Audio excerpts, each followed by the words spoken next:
Chris Parkin Shooting Sport. Yet another unboxing video. This one, oh, this one's going to be fun. This is a dissection job. So, while I'm doing this, I'll tell you a little bit about what's in it. This, I believe, is a Nightforce rifle scope, again from Sportsman Gun Centre. I started out shooting long range with, to be fair, a little bit of loophole and a lot of Nightforce 15 years ago. And Nightforce optics have always been one of the leaders in the, well, let's just say the premium market, dialing long range optics. I shall just throw all these bits of cardboard on the floor as we do, because that's what a live unboxing video is like. Open that. I'll have a look, see what's in here.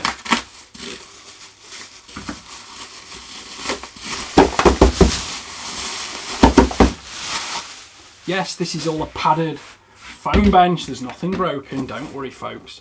So, oh, it's all security sealed.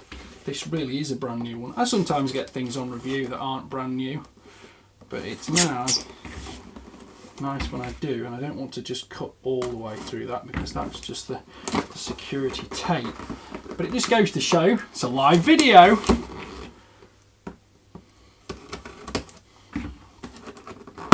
There we go, we're open.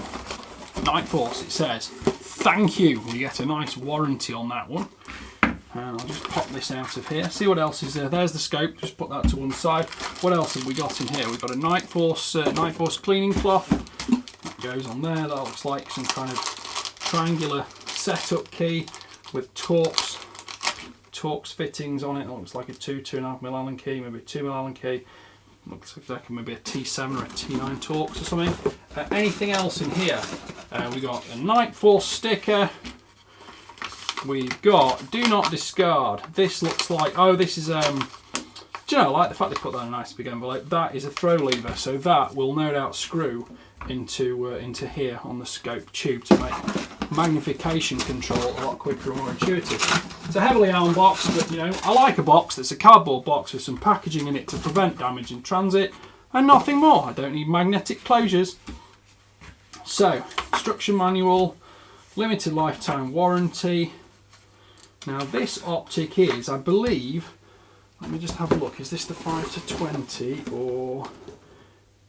Yes, this is the 2.5 to 20 by 50 f1. So 2.5 to 20 means it goes from 2.5 to 20 times magnification, and the 50 means it's a 50mm objective lens. Objective lens is what lets the light in at the front, and going from a 50 to a 56mm lens, for example, well, interestingly, due to the way the mechanics and the physics of it work, that lens is actually 10%, no it's not, it's 25% larger as a 56 than a 50. But that's not to say 50 is bad, it's a lot more compact, but it gives you an idea of the amount of light that's able to enter a tube because of the size of the objective lens.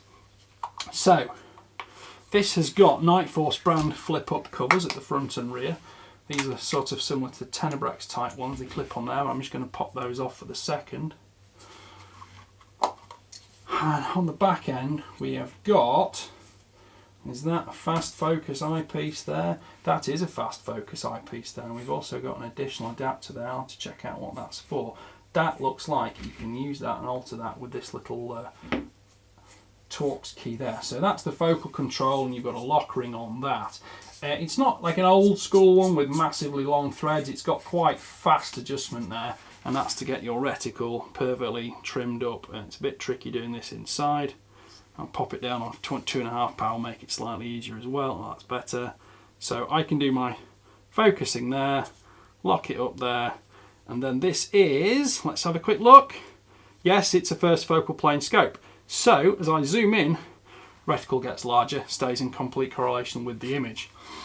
It's milliradians, so we've got clockwise milliradians adjustment here.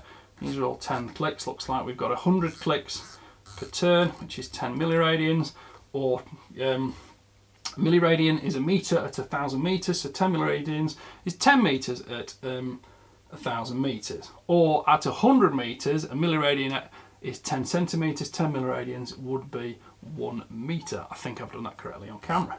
So we've got nice clicks here, tactile, audible. The right hand side would appear to show a left and right dial. You can see left and right markings on the windage correction. That's again got 100 clicks per turn. I'll have a look in the manual later on and we'll see what the overall dialing values are. And on the left side is the parallax control, which will go probably from 20 to 50 meters, probably out to infinity. But again, I shall check and see what it says in the manual. Having a look through the manual, let's just see if we've got specifications in terms of maximum elevation and windage capability.